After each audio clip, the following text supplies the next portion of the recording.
Finally, she looked up. "Master," she said softly, "I think I am in the wrong relationship, but I cannot leave."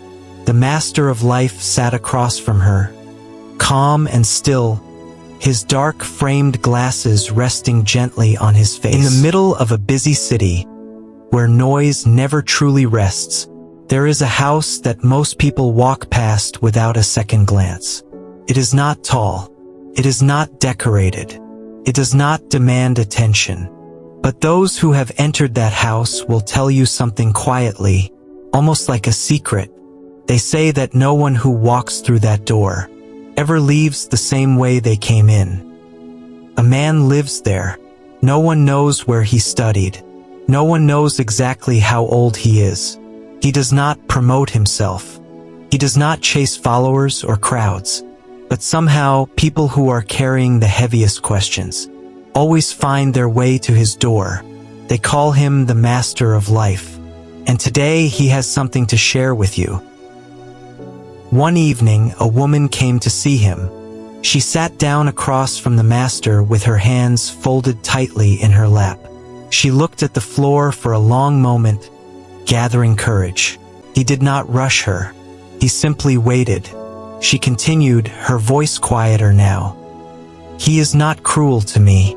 He does not hurt me, but he does not really see me either. When I speak, he is somewhere else. When I need him, he is busy." She paused. "I have tried to leave many times, but then the moment comes, and I cannot do it. Because every time I think about walking away, I see myself alone, completely alone. And that terrifies me more than staying does." Her voice cracked slightly. "I am not staying because I love him. I am staying because I am afraid of being by myself." She looked at him with eyes that carried years of quiet desperation. "How do I find the courage to leave?" The Master of Life sat quietly for a moment. Then he stood, slowly, and walked to the window. He looked out at the city, saying nothing. Finally, he spoke.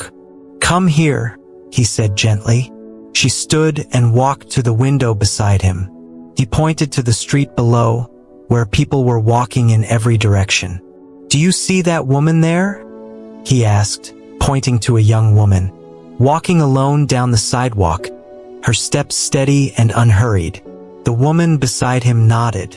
"She is alone," the Master said. "But is she lonely?" The woman looked closer. The young woman on the street was not rushing. She was not looking down at her phone. She was simply walking, calm and present. "I do not know," the woman said quietly. The Master nodded. "Exactly, you do not know. Because being alone and being lonely are not the same thing."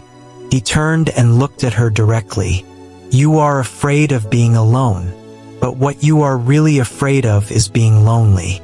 You can be alone and full, or you can be with someone and completely empty." He walked back to his chair and sat down. She followed. "You are already lonely," he said gently but firmly.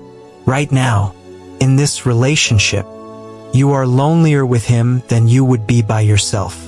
Because loneliness is not the absence of people. It is the absence of connection." She felt the words land like stones in her chest. He leaned forward slightly. "When you stay with someone out of fear, you are not choosing them. You are choosing to avoid yourself. The fear of being alone is not really a fear of solitude. It is a fear that you are not enough on your own." She looked down at her hands, her breathing slower now. "But that is a lie," the Master said quietly. "You do not need someone to make you whole. You were whole before he came, and you will be whole after he is gone." He sat back in his chair. "Love is not something you do out of fear. Real love is a choice you make from fullness, not emptiness. And you cannot make that choice until you learn to be alone, without feeling like you are disappearing." The woman sat very still, tears forming quietly in her eyes. The Master spoke once more, his voice softer now. "Leaving is not the hard part. The hard part is what comes after. Sitting with yourself, facing the silence, learning that you can fill your own space without needing someone else to do it for you. That is the work. That is the courage. He looked at her with steady, compassionate eyes. And when you do that work, something will shift. You will stop choosing people out of fear.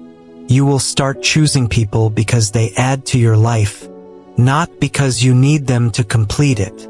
The woman exhaled slowly, as if she had been holding her breath for years. She wiped her eyes gently and sat in the quiet for a long moment. Then she stood. She did not ask for more. She did not need to. She simply nodded, bowed slightly, and walked toward the door. When she stepped back into the city, the noise was the same. The streets were the same. The world had not changed at all. But she had, because now she understood something she had been running from her entire life. Being alone is not the thing to fear. Losing yourself while trying to avoid it is. The master of life returned to his chair. The city carried on outside. The house stayed quiet and unnoticed. And the lesson remained, as it always does, waiting for the next person who was ready to hear it. If that story stayed with you even a little, then it found the person it was meant for. Come back for the next one. The master of life will be here,